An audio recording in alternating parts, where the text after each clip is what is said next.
ஆராயறதுக்கு அதில் என்ன இருக்குது சொல்லுங்கள். ஸோ அந்த மாதிரி கேசஸை வந்துட்டு நம்ம சம்மரி ப்ரொசீடிங்ஸில் நம்ம பார்ப்போம். ஸோ இந்த சம்மரி ப்ரொசீடிங்ஸை பொறுத்த வரைக்கும் உங்களுக்கு சிவில்லையும் இருக்குது சம்மரி ப்ரொசீடிங்ஸ்னு சொல்லிட்டு, கிரிமினல்லையும் சம்மரி ப்ரொசீடிங்ஸ்னு இருக்குது. ஓகேங்களா? நம்ம அது சிஆர்பிசி பார்க்கும்போது கிரிமினல் சைடில் சம்மரி ப்ரொசீடிங்ஸ் எப்படி இருக்குன்றதை டீட்டெயில்டாக பார்க்கலாம். அண்ட் உங்களுக்கு இந்த இதுலேயே வந்து சிபிசி அண்ட் சிஆர்பிசி ரெண்டுத்துக்குமே இருக்கிற உங்களுக்கு சம்மரி ப்ரொசீஜருக்கான ட்ரையலை வந்து சொல்லியிருக்காங்க எப்படி நடக்கும் இது அப்படின்னு சொல்லிட்டு. ஸோ இது வந்து யாராவது ஒருத்தர் வந்து ஃபுல்லாக படிக்கிறீங்களா? நான் இப்போ ஹைலைட் பண்ணுறேன், இது படிங்க. சாரி இது இல்லை, சாரி.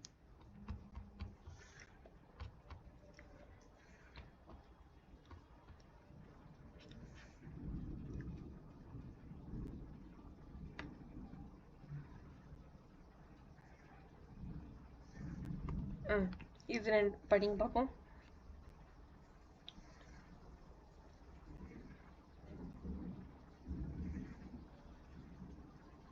சிவனேஷ்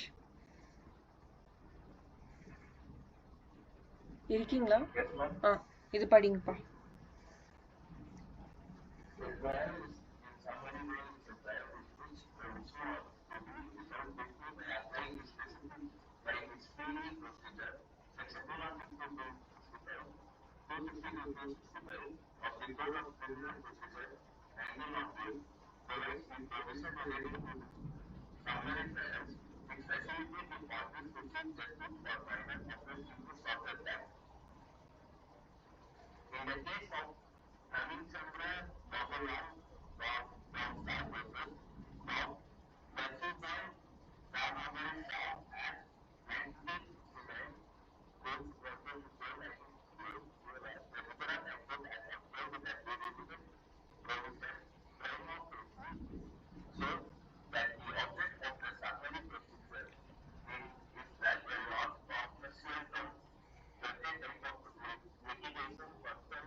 ஓகே, இது ஓகே, நானே இதை எக்ஸ்பிளைன் பண்ணிடுறேன் சிவனேஷ். இல்லை நீங்கள் ட்ரை பண்ணுறீங்களா?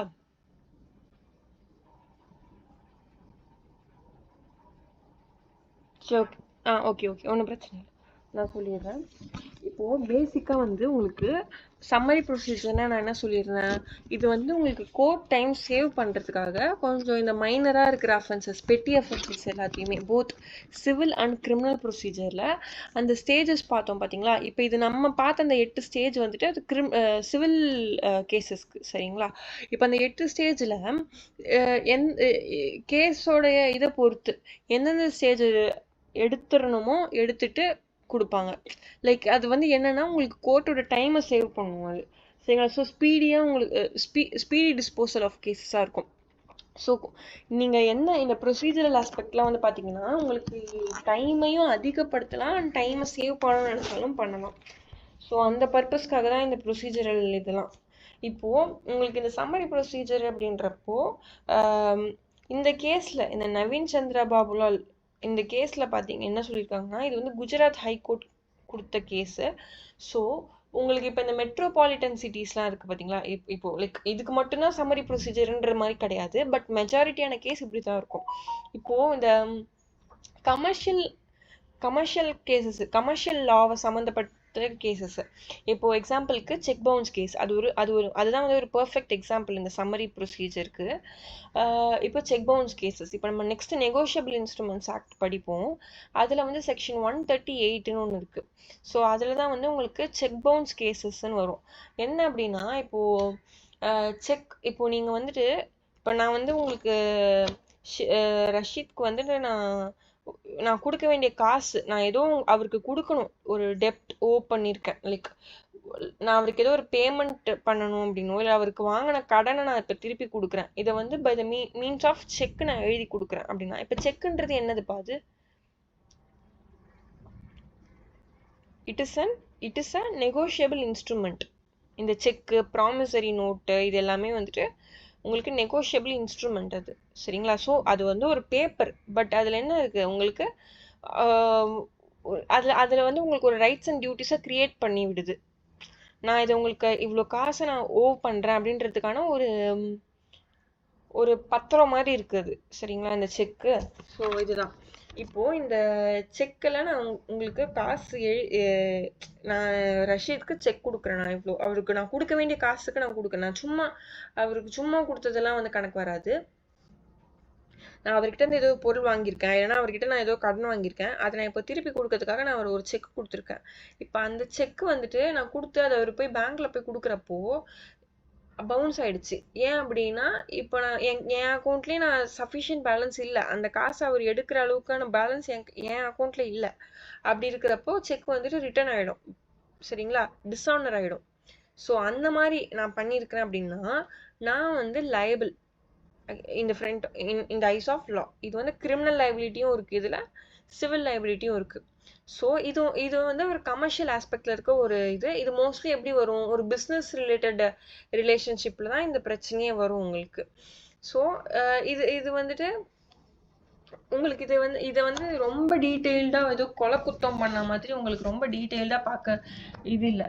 ஸோ இதை வந்துட்டு ஒரு கமர்ஷியல் லா ஆஸ்பெக்ட்னா உங்களுக்கு ஒரு பிஸ்னஸ் வந்து சீக்கிரமாக நடக்கணும், இல்லை வாட் எவர் இந்த மாதிரி கமர்ஷியல் லாவில் இருக்கிற டிஸ்பியூட்ஸ்லாம் உங்களுக்கு சீக்கிரமாக செட்டில் ஆக தான் அந்த பிஸ்னஸுமே உங்களுக்கு அடுத்தடுத்த ஸ்டேஜுக்கு போகும், இல்லைங்களா? ஸோ இது எல்லாத்தையுமே வந்துட்டு அன்லஸ் அண்ட் அன்டில் அதில் ஒரு பெரிய சீரியஸ்னஸ் இல்லாத வரைக்கும் நம்ம அதை வந்து ஒரு சம்மரி ப்ரொசீஜராகவே நம்ம கொண்டு போகலாம் அப்படின்றாங்க.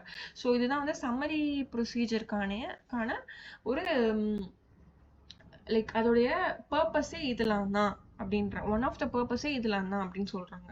ஸோ சம்மரி ப்ரொசீஜர் வந்துட்டு ஆர்டர் 37ல் நீங்கள் அப்புறமா நீங்கள் இந்த சாப்டரை படிச்சுட்டு நான் உங்களுக்கு ஒரு நோட்ஸ் அனுப்புகிறேன். ஸோ பேசிக்காக இந்த மணி ரெக்கவரி சூட்ஸ் இது எல்லாமே ஆர்டர் 37 சம்மரி ப்ரொசீஜரில் தான் பண்ணுவாங்க. ஸோ அது எப்படி வந்து அந்த ப்ரொசீஜர் போகுது நம்ம இந்த கிளாஸ்லையும் பார்க்கலாம். இது இல்லாமலேயும் நான் அனுப்புகிற நோட்ஸே வந்து நீங்கள் like exam point of view தாண்டி நீங்கள் படிக்கணும் அப்படின்னு நினச்சிங்கன்னா நீங்கள் படித்து பாருங்கள், டீட்டெயிலாக இன்னும் புரியும் உங்களுக்கு.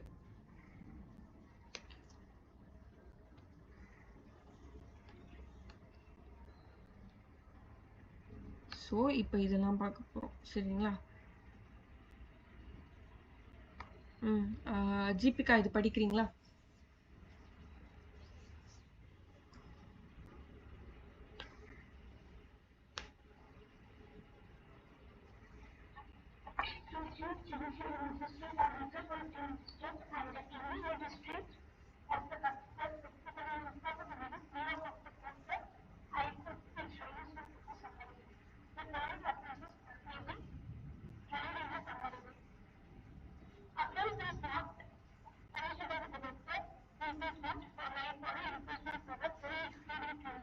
ஒரு நிமிஷம். இப்போ இது வந்து உங்களுக்கு இப்போ இவங்க வந்து இது கிரிமினல் கேசஸ்ல அவங்க சொல்றாங்க. இது வரைக்கும் நம்ம இப்போ லாஸ்டா பார்த்தது சிவில்ல, இப்போ கிரிமினல் கேசஸ்ல சம்மரி ப்ரொசீடிங்ஸ் எப்படின்றத சொல்றாங்க. எதெல்லாம் சம்மரியில ட்ரை பண்ணலாம் அப்படின்றத நம்ம பார்க்க போறோம். இப்போ இந்த ஜுடிஷியல் மேஜிஸ்ட்ரேட்னு ஒரு வார்த்தை வருது பார்த்தீங்களா, சீஃப் ஜுடிஷியல் மேஜிஸ்ட்ரேட். இது நம்ம வந்து கோர்ட், நம்ம லாஸ்ட் கிளாஸ்ல வந்து நான் ரஷீதுக்கு காமிச்சிருந்தேன் சிவில் கோர்ட்ஸ் அண்ட் கிரிமினல் கோர்ட்ஸ்க்கான ஹையரார்கி. ஸோ இந்த ஹையரார்கியில பொறுத்த வரைக்கும் கிரிமினல் கோர்ட்ஸ்ல லோவஸ்ட் கோர்ட்ல இருக்கிறவங்க யாருன்னா ஜுடிஷியல் மேஜிஸ்ட்ரேட் கிளாஸ் 2, சரிங்களா?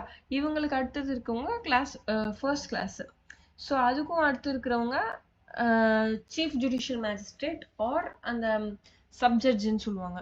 ஸோ இப்படி தான் போகும் உங்களுக்கு அந்த ஹையரார்கி. ஸோ சின்ஸ் இது நான் சொன்னேன் பார்த்தீங்களா, பெட்டி அஃபென்சஸாக தான் இருக்கும் இது. ஸோ அவங்களுக்கு தான் அதில் ஜூரிஸ்டிக்ஷன் இருக்குது. சரிங்களா? இப்போ இஃப் இன் கேஸ் இந்த இதுலேயே உங்களுக்கு ரொம்ப சீரியஸ் கொஷின் ஆஃப் லா வருது, ஆர்எல்ஸ் ரொம்ப இது பார்க்க சின்ன பிரச்சனையா இருந்து உள்ள ரொம்ப சீரியஸான அஃபென்ஸ் ஏதாவது இருக்கு அப்படின்னா அந்த ஹையரார்கி வந்து மேல இருக்கவங்க கூட அதை எடுத்து பண்ணுவாங்க. ஓகேங்களா? இந்த கோர்ட் வந்து அதை ரெஃபர் பண்ணலாம். இவங்க அப்பீலேட்ல அவங்களுக்கு சபார்டினேட்டா இருக்கிற கோர்ட்ஸ் கிட்ட, லைக் அவங்களோட ஹையரார்கில அவங்களோட அதிகமா இருக்கிற கோர்ட்ஸ் கிட்ட அவங்க கேட்க முடியும் அவங்களால. ஓகேங்களா?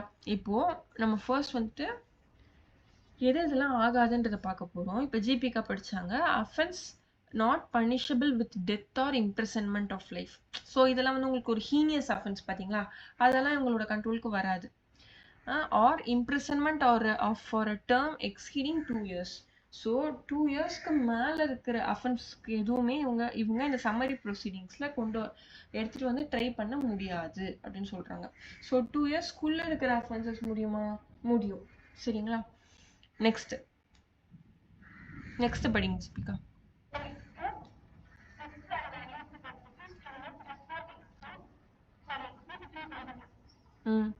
So 2000 rupees. ஸோ இந்த 2000க்கும் குறைவா இருக்கிற இதை வந்துட்டு இந்த சம்மரி ப்ரொசீடிங்ஸ்லேயே முடிச்சுக்கலாம். லைக் அது எப்படி இருக்கும்னா உங்களுக்கு இதெல்லாம் எப்படி உங்களுக்கு இருக்கும்னா இதில் ஃபைன் கூட மேக்ஸிமம் உங்களுக்கு வராது. சில பேர் வந்துட்டு ஒரு பிட் பாக்கெட் அடிப்பாங்க பார்த்தீங்களா பஸ்ஸில், இது மாதிரி. சில பேர் வந்து நிஜமாவே ஜென்யூனா இந்த நீங்கள் கேள்விப்பட்டிருப்பீங்க இந்த கேஸ்லாம். பசினால வந்துட்டு திருடிடுவாங்க, வேலை இல்லாம ரொம்ப கஷ்டப்படுற ஒரு இதனால அவங்க திருடிடுவாங்க, இது மாதிரி. ஸோ அவங்களோட சுச்சுவேஷன் எல்லாத்தையுமே பார்த்து தான் அவங்களுக்கு வந்துட்டு எப்படி வந்து பனிஷ்மெண்ட் கொடுக்குறதுன்றதை பார்ப்பாங்க. எடுத்த உடனே நீ இந்த அஃபென்ஸ் பண்ணியிருக்கியா, ஓகே அப்போ உனக்கு இதுதான் பனிஷ்மெண்ட். இது வந்து நம்ம யார் வேணாலும் பண்ணலாம் பார்த்தீங்களா. உங்களுக்கு ஐபிசி பார்த்துட்டு இந்த அஃபென்ஸ் பண்ணியிருக்கீங்களா, இந்த அஃபென்ஸ்க்கான இன்க்ரீடியன்ஸ் என்ன, அது எல்லாமே இதில் உங்களுக்கு அட்ராக்ட் ஆகுது. ஸோ அப்போ உங்களுக்கு இந்த பனிஷ்மெண்ட் தான். இந்த மாதிரி நம்ம வந்து வெறுமனே சும்மா அந்த இதை பார்த்து மேட்ச் பண்ணாமல் உங்களுக்கு எல்லா சுச்சுவேஷனையும் பார்த்து கன்சிடர் பண்ணி உங்களுக்கு ஒரு சூட்டபிளான ஒரு ஜட்ஜ்மெண்ட்டாக கொடுக்கணும். அதுதான் இந்த கோர்ட்டோடைய வேலை. ஸோ அப்படி பார்த்தீங்கன்னா இப்போ இந்த மாதிரி 2000க்கும் குறைவாக இருக்கிற இதை வந்துட்டு இதில் அதிகமாக உங்களுக்கு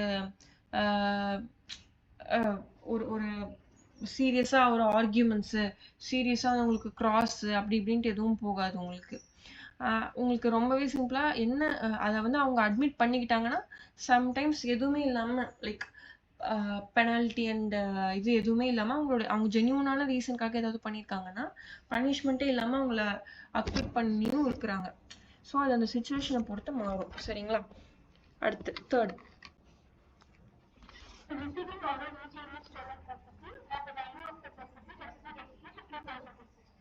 ஓகேங்களா, இதுவும் அதே மாதிரி தான். நெக்ஸ்ட்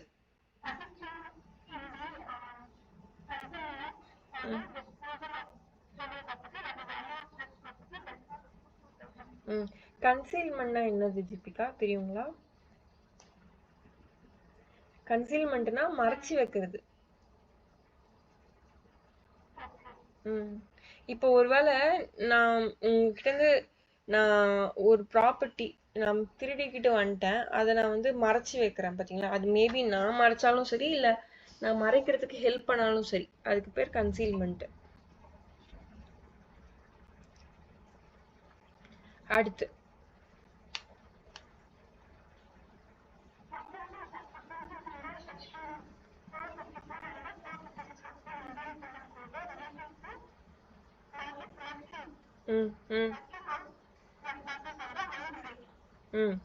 லர்க்கிங் ஹவுஸ் ட்ரெஸ்பாஸ் அப்படின்னா அத்துமீறி வந்து உங்களுக்கு செவுரேறி குதிச்சு வீட்டுக்குள்ள போறது.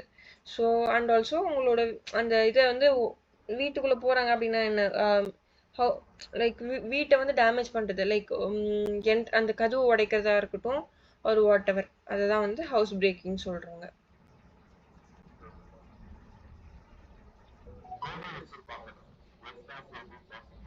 ஆமா, ஆமா. இது வந்து ட்ரெஸ்பாஸ் வில் பி ப்ராசிக்யூட்டட்ன்றது நீங்க ஒரு வேக்கன்ட் லேண்டோ இல்ல அந்த ஆள் இல்லாத இடத்துல மேபி அத போட்டு வச்சிருந்திருக்கலாம். சரிங்களா? இப்போ யாரா இருந்தாலுமே இப்ப அது போடவே இல்லன்னா கூடமே இப்போ நான் வந்து இப்போ நான் உங்களுக்கு வந்து இப்ப மேபி நம்ம நம்ம எல்லாரும் ஒருத்தருக்கு ஒருத்தர் தெரியலாம். இப்ப நீங்க இல்லாத டைம்லயோ இல்ல நீங்க இருக்கிற டைம்லயுமே கூட நான் ஒரு ஸ்ட்ரேஞ்சரா இருக்கேன். நான் வந்து திடீர்னு உங்க வீட்டுக்குள்ள நுழைஞ்சு உங்க வீட்ல இருக்க பொருள் எல்லாம் நான் திருடுறேனோ இல்லையோ நான் சும்மா கூட எடுக்க கூடாது இல்லைங்களா? ஸோ ட்ரெஸ்பாஸ் பண்றதே அங்க தப்பு. ஸோ அதெல்லாம் தான் வந்து 454 அண்ட் 456ல சொல்றாங்க. அடுத்து நம்ம இந்த ட்ரெஸ்பாஸ் நம்ம வேற ஒரு இதுல கூட பார்த்திருக்கோம். ஞாபகம் இருக்குங்களா? வேற ஒரு சாப்டர்ல பார்த்திருக்கோம்.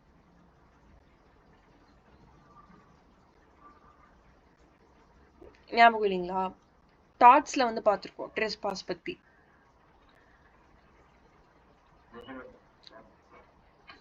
டாட்ஸ்ல ட்ரெஸ்பாஸும் வந்து ஒரு டாட் தான் அது. நம்ம அதை வந்து அதுல டீட்டெயில்டாவே படிச்சிருக்கோம். சரி, நெக்ஸ்ட் படிங்க. 6th.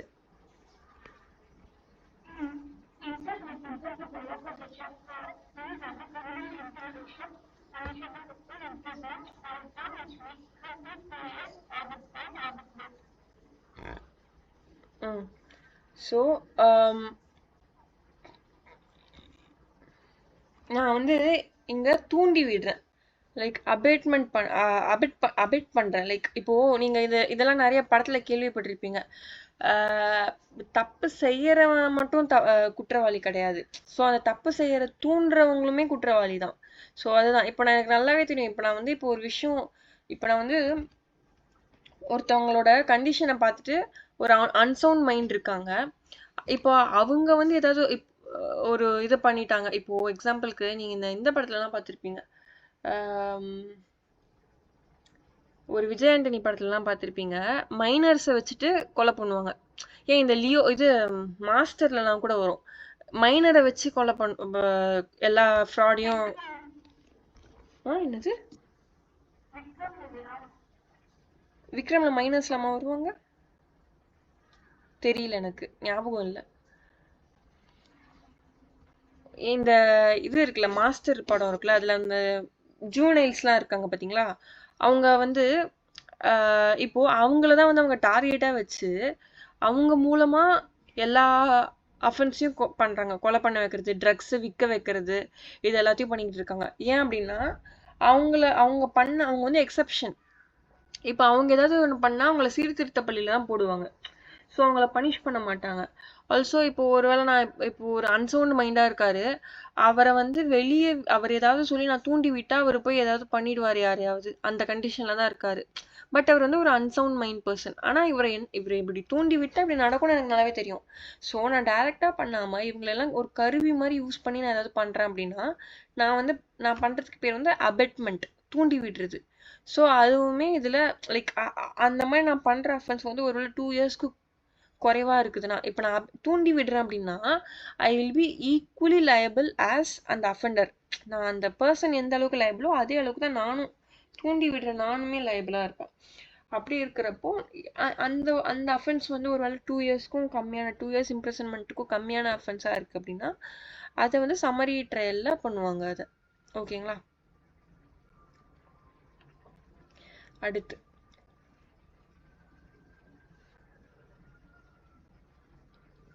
an attempt to commit any of the foregoing offense when such attempt is an offense. So foregoing offense, ஒரு நிமிஷம் இருங்க. இது எனக்கே foregoingனா என்னன்னு தெரியல. ஒரு நிமிஷம் பார்த்துக்கிறேன்.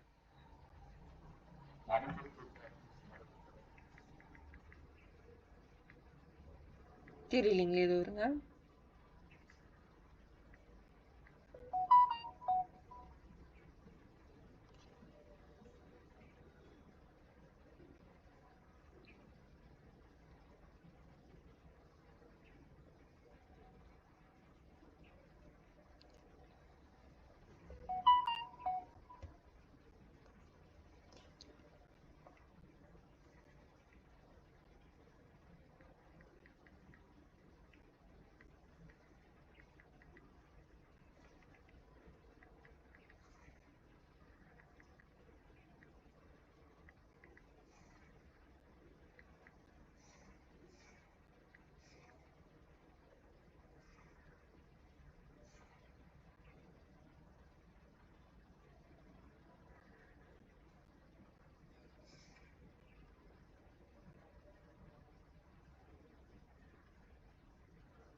ஸோ ஃபர்கோயிங் அஃபென்சஸ் அப்படின்றது வந்துட்டு விச்செவர் நம்ம இந்த மேலே பார்த்தோம் பார்த்தீங்களா, இந்த டெத் இல்லாமல் இம்ப்ரெசன்மெண்ட் இல்லாமல் இருக்கிற மற்ற அஃபென்சஸ் எது எதுவோ, தென் இந்த 2 இயர்ஸ்க்கு குறைவாக இருக்கிற அஃபென்சஸ், இதை வந்து அதை அந்த அஃபென்சஸும் சரி, அதை லைக் அதை வந்து தூண்டி விடுறதும் சரி, தென் அதை வந்து அட்டெம்ப்ட் பண்ணுறதும் சரி. இப்போது நான் ஒரு விஷயத்த பண்ணியிருந்தா மட்டும், இப்போது நம்ம சிபிசி படிக்கும்போது பார்ப்போம், எப்போ வந்து ஒரு அஃபென்ஸ் நடக்கும் அப்படின்னா ஒரு ஆக்ஷன் இருக்கணும் அங்கே. வெறுமனே நான் நினைக்கிறதுனால மட்டும் அது நான் ப்ராசிக்யூட் ஆக முடியாது. நான் வந்து அதில் லைக் நான் ஒரு ஆக்ஷனாக ஏதாவது செஞ்சுருக்கணும். இப்போது நான் வந்து உங்களை வந்து அடிக்கணும் அப்படின்னு நினைக்கிறேன். ஸோ இப்போ ஏதாவது ஒரு வாக்குவாதம் வருது, நான் என் மனசுக்குள்ளே வந்து இவங்களை இப்போ அடிச்சிடணும் அப்படின்னு நினைக்கிறேன். ஸோ வெறும் நினைக்கிறதுனால வந்து என் மேலே வந்து எந்த தப்பும் இல்லை.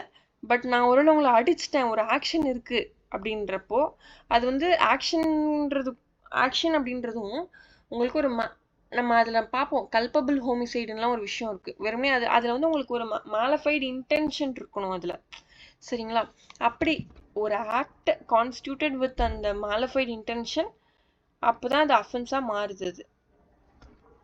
அப்போது ஸோ இந்த இடத்துல நான் வந்து உங்களை அடிக்க கையோங்கிறேன், ஆனால் நான் உங்களை அடிக்கல. அப்போ அதுவுமே அஃபென்ஸ் தானே. நம்ம இதை ஒரு இடத்துல இதையும் நம்ம டாட்ஸில் பார்த்துருக்கோம். அதுக்கு பேர் என்ன சொல்ல முடியுமா?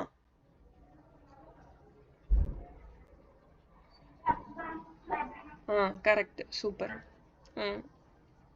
அதுதான், சரிங்களா? ஸோ இது இப்போ நான் அதை தூண்டி விட்டனாலும் சரி, இல்லை நான் அதுக்கு வந்து அட்டெம்ப்ட் பண்ணனாலும் சரி, அதுவுமே லைக் வாட் எவர் இந்த 2 இயர்ஸ் இது எல்லாமே வந்து அஃபென்ஸாக இருக்கீங்க. லைக் ஒரு கம்ப்ளீட்டடான ஒரு ஆக்ஷனாக இருக்கீங்க. பட் இங்கே வந்து அது வந்து ஒரு இன்கம்ப்ளீட் இதுவாக இருக்குது நான் பண்ணியிருக்கிறது. ஸோ அப்போவுமே நான் ப்ராசிக்யூட்டட் அப்படின்னு சொல்கிறாங்க, சரிங்களா? நெக்ஸ்ட் ஜீபிகா.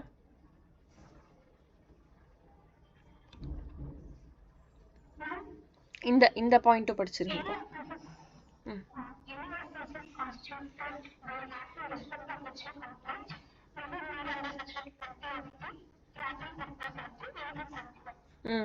ஸோ இதுவுமே நம்ம இதில் பார்த்துருக்கோம், டாட்ஸ்லேயே பார்த்துருக்கோம். ஸோ உங்களுக்கு வந்து கேட்டல் ட்ரெஸ்பாஸ் ஆக்ட், ஸோ உங்களுக்கு பேரில் தெரிஞ்சிருக்கும். இப்போது என்னுடைய கேட்டில் லைக் என்னுடைய கால்நடைகள், ஆடு மாடு ஒரு நாய் பூனை வாட் எவர், அது வந்து உங்களோட ப்ராப்பர்ட்டிக்குள்ளே ட்ரெஸ்பாஸ் பண்ணி அது மூலமாக ஏதாவது சேதமாயிடுச்சு அப்படின்னா, ஸோ அதுக்கு அந்த அஃபென்ஸையும் வந்து சம்மரி ப்ரொசீஜரில் கொண்டு வந்துடுவாங்க அதை, சரிங்களா? இப்போ உங்களுக்கு இது டிஃப்ரென்ஸ் தெரிஞ்சிருந்திருக்கும் ஏன் வந்து சம்மரி ப்ரொசீஜர் வந்திருக்கு அப்படின்றது. ரஷீத் வந்து இதை நமக்கு ஃபைனலாக எக்ஸ்பிளைன் பண்ண போகிறாரு கடைசியாக, சரிங்களா? இப்போது இது ரெண்டுத்தையும் படிங்க ஜீபிகா.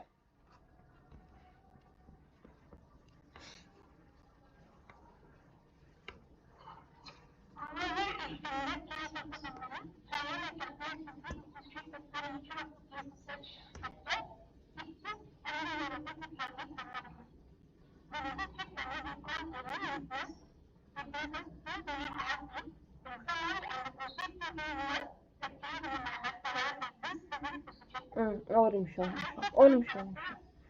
இப்போ இந்த சில கேசஸ் வந்துட்டு உங்களுக்கு நான் இதை சொல்லியிருக்கேன், சம்மரி ப்ரொசீஜர் வந்துட்டு சிபிசிலையும் அதுக்கான ப்ரொசீஜர் இருக்குது, சிஆர்பிசிலையும் அதுக்கான ப்ரொசீஜர் இருக்குன்னு சொல்லிட்டு. இப்போ சில அஃபென்சஸ் வந்துட்டு இப்போது ஒரு சிவில் நேச்சரில் இருக்கும், அதுக்கு வந்து கம்ப்ளைண்ட் கொடுத்துருவாங்க. ஸோ யூஸ்வலி அந்த மாதிரி ஒரு சிவில் நேச்சரில் இருக்கிற ஒரு அஃபென்ஸ்க்கு யாராவது கம்ப்ளைண்ட் கொடுத்துருக்காங்கன்னா போலீஸே வந்துட்டு இது சிவில் நேச்சரில் இருக்குது, நீங்கள் வந்துட்டு கோர்ட்டுக்கு தான் டைரெக்டாக போய் ஆகணும், போலீஸ் ஸ்டேஷனில் இதுக்கு ஒன்றும் பண்ண முடியாது. ஒருவேளை இது இந்த மாதிரி ரொம்ப இந்த மாதிரி இப்போ இந்த கேட்டில் ட்ரெஸ்பாஸ் ஆர் இந்த மாதிரி விஷயம்லாம் வந்துட்டு நிறைய இடத்துல ஒரு சின்ன பஞ்சாயத்துலேயே அதை சரி பண்ணிடுவாங்க போலீஸுமே. அப்படி முடியாது அப்படின்ற பட்சத்தில் கோர்ட்டுக்கு போகுது அப்படின்னா உங்களுக்கு அதை வந்து எப்படி பண்ணால் இப்போ அந்த அஃபென்ஸ்க்கு வந்துட்டு மேபி சிவில் சிவில் கிரிமினல் நேச்சரை விட சிவில் நேச்சர் ஜாஸ்தியாக இருக்கும். இல்லை சப்போஸ் சில சிவில் கேசஸ்க்கு கிரிமினல் நேச்சர் ஜாஸ்தியாக இருக்கும் அது.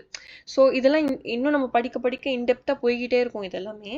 ஸோ அந்த மாதிரி டைமில் அந்த மேஜிஸ்ட்ரேட்டுமே கூட, மேஜிஸ்ட்ரேட் யார், கிரிமினல் கேசஸ்க்கு தான் அவர் ஆத்தரைஸ்டு, சிவில் கேசஸ் அவரால் எடுக்க முடியாது. பட் ஸ்டில் அவர் சிபிசியை யூஸ் பண்ணி அங்கே சிவில் ட்ரையல் நடத்தலாம், இல்லை அதை வந்து அந்த சிவில் கோர்ட்டுக்கு ரெஃபர் பண்ணி விடலாம். இது ரஷீத் நீங்கள் சொல்லுங்கள், சிவில் கோர்ட்ஸில் லோவஸ்ட் ஹையரார்க்கியாக நம்ம என்ன படித்தோம் போன கிளாஸில்? இருக்காரா அவரு?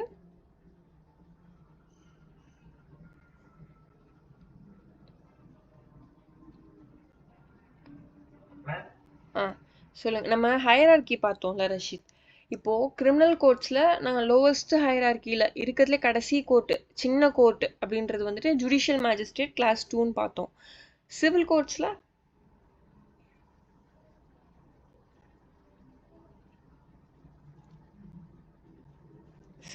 வந்துட்டு முன்சிஃப் கோர்ட்டு. சரிங்களா? ஓகே, அடுத்த பேரா படிங்க ஜீபிகா.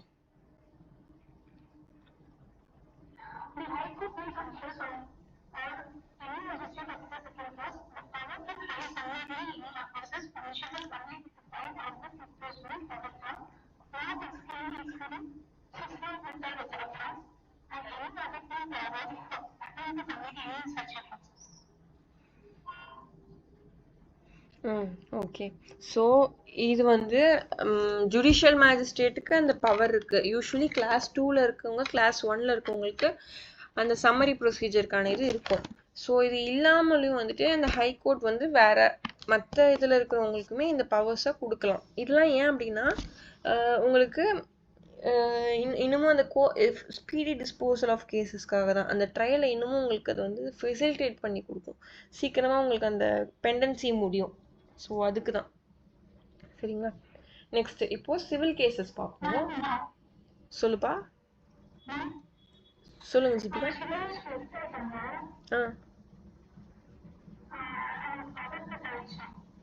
அப்படிங்களா? சரி, ஓகே. ஷூர். ஸோ இப்போது இந்த இதில் பார்க்கலாம். உங்களுக்கு இப்போ சிவில் கேசஸை பொறுத்த வரைக்கும் ஆர்டர் 37ல் உங்களுக்கு இந்த சம்மரி ப்ரொசீஜர்ஸ் வருது. ஸோ இந்த சம்மரி ப்ரொசீஜர் பொறுத்த வரைக்கும் சிவில் கேசஸில் எந்தெந்த டைமில் வரும்ன்றதை பார்க்கலாம். ஒரு ரிட்டன் கான்ட்ராக்ட், இப்போது நானும் ஜிபிகாவும் ஒரு அக்ரிமெண்ட் போடுறோம் ஃபார் த பர்பஸ் ஆஃப் ஏதோ ஒரு பிஸ்னஸ்க்கு போடுறோம். இதில் வந்து நான் ப்ரீச் பண்ணிட்டேன் கான்ட்ராக்டை. இப்போ காசு அவங்க எனக்கு, நான் வந்து அவங்களுக்கு தரணும். இப்போது எல்லா அக்ரிமெண்ட்டுமே இப்போ இந்த லிக்விடேட்டட் டேமேஜஸ் அப்படின்னு ஒன்று பார்த்துருக்கோம், ஞாபகம் இருக்குங்களா? லிக்விடேட்டட் டேமேஜஸ்னால் என்னது? ப்ரீடிட்டர்மைண்டாக வந்து உங்களுக்கு இவ்வளோ நான் இதை பண்ணிட்டேன்னா, நான் இதை ப்ரீச் பண்ணிட்டேன் அப்படின்னா நான் உங்களுக்கு இவ்வளோ காசை வந்து காம்பன்சேஷனாக தரணும் அப்படின்னு சொல்லி நான் ஆல்ரெடி அக்ரி பண்ணியிருந்திருப்பேன். அந்த மாதிரி விஷயங்களை வந்து இப்போ ஒரு உங்களுக்கு இங்கே இது படிங்களா, இந்த ஃபுல்லாக ஆர்டர் 37 இது.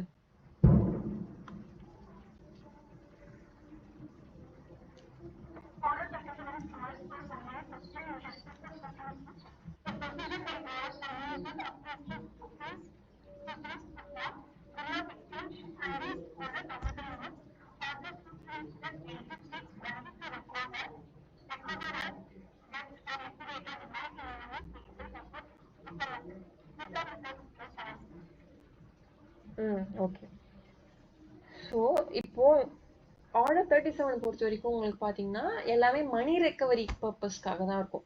ஸோ அந்த மணி ரெக்கவரின்றது வாட் எவர், இப்போ வந்து ஒரு அக்ரிமெண்ட் வச்சும் இருக்கலாம், இல்லை வந்து நீங்கள் எனக்கு கொடுத்த கடனுக்காக இருக்கலாம், ஆர் வாட் எவர். பட் இன்னொரு பர்சன் கிட்ட வந்து உங்களுக்கு வந்து மணி தான் நீங்கள் வாங்குறீங்க, திருப்பி உங்களோட காசை நீங்கள் வாங்க போறீங்க திருப்பி. சரிங்களா? அது வந்து அந்த எப்படிலாம் அது அரைஸ் ஆகுன்றதை பார்க்கலாம். Out of return agreement, return contract. இப்போ நான் ஜிபிகா சொன்ன மாதிரி ஒரு அக்ரிமெண்ட்ல இருக்கோம் அப்படின்னா நான் அதை ப்ரீச் பண்ணிட்டேன். ஸோ நான் அதை உங்களுக்கு காம்பன்சேஷன் கொடுத்தாகணும் அதுக்கு. சரிங்களா? அடுத்து இப்போ வந்துட்டு இப்போ நான் ஜீபிகா கிட்ட இருந்து கடனா வாங்கியிருக்கேன். அந்த கடனை நான் திருப்பி கொடுத்து தானே ஆகணும். ஸோ அது இப்போ நான் கொடுக்கலன்னா அவங்க வந்து என்ன ஆர்டர் 37ல எனக்கு என் மேலே கேஸ் போடுவாங்க. சரிங்களா? அடுத்து இது அடுத்து வந்துட்டு உங்களுக்கு இது நான் இப்போ ஜீபிகா கிட்ட இருந்து நான் காசு வாங்கியிருந்திருக்கேன். சரிங்களா? இப்போ இதுல ரஷீத் வந்து கேரண்டி கையெழுத்து போட்டிருக்காரு. ஸோ இப்போ இதுல இப்போ நான் கொடுக்கல அப்படின்னா ரஷீத் கொடுக்கறதா சொல்லி கேரண்டி கையெழுத்து போட்டிருக்காரு. இப்போ இப்போ நான் இருக்கிறேன், உயிரோட இருக்கேன், இல்ல நான் லீகலி கெப்பாசிட்டேட்டடா இருக்கிறேன்ற வரைக்கும் என்ன கேட்கலாம். இல்ல நான் இருக்கும்போதுமே கூட கேரண்டி கையெழுத்து போட்டதுனால ரஷீதையுமே கேட்கலாம். இல்ல 2 பேரையும் சேர்த்துமே கேட்கலாம். சரிங்களா? இப்ப ரஷீதும் இங்க வந்துருவாரு அவரு கேஸ்குள்ள. ஓகேங்களா?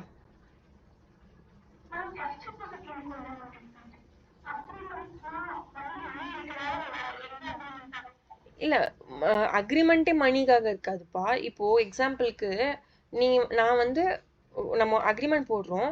நீ ஒரு கடை நடத்துற. ஸோ உங்களுடைய கடையில் நான் வந்து உங்களுக்கான ரா மெட்டீரியல்ஸை நான் சப்ளை பண்ண போகிறேன். சரிங்களா? ஸோ ஒரு சப்ளையர் அக்ரிமெண்ட்டில் என்டர் ஆகுறோம் 2 பேரும்.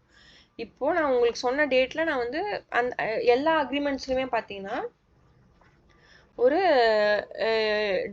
இது காம்பன்சேஷன் கிளாஸ்னு ஒன்று இருக்கும்.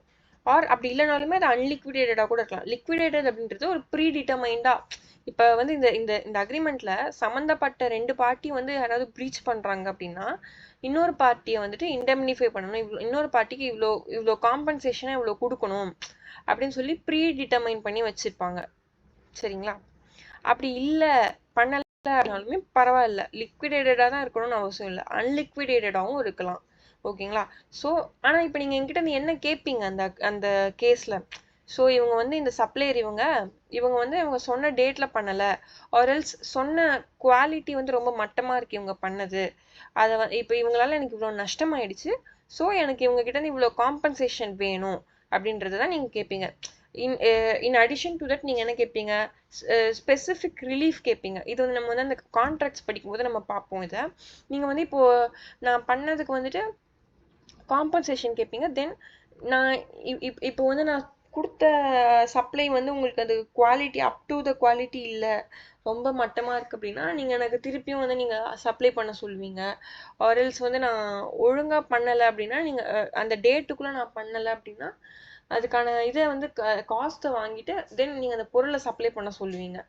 ஸோ ஏன்னா நீங்கள் அதுக்கு பே பண்ணியிருந்துருப்பீங்க ஆல்ரெடி. கரெக்டுங்களா? ஸோ அது அந்த ரெமடி நீங்கள் கேட்பீங்க. நெக்ஸ்ட் வந்துட்டு உங்களுக்கு டெத்ஸ். இப்போ புரியுதுங்களா? இப்போ இது உங்களுக்கு வந்து அவுட்புட் எல்லாமே நீங்கள் கேட்குற டிமாண்ட் பண்ணுற விஷயம் எல்லாமே காசாக தான் இருக்கும் இங்கே. அதை தான் இங்கே சொல்ல வராங்க. ஓகேங்களா? ம்.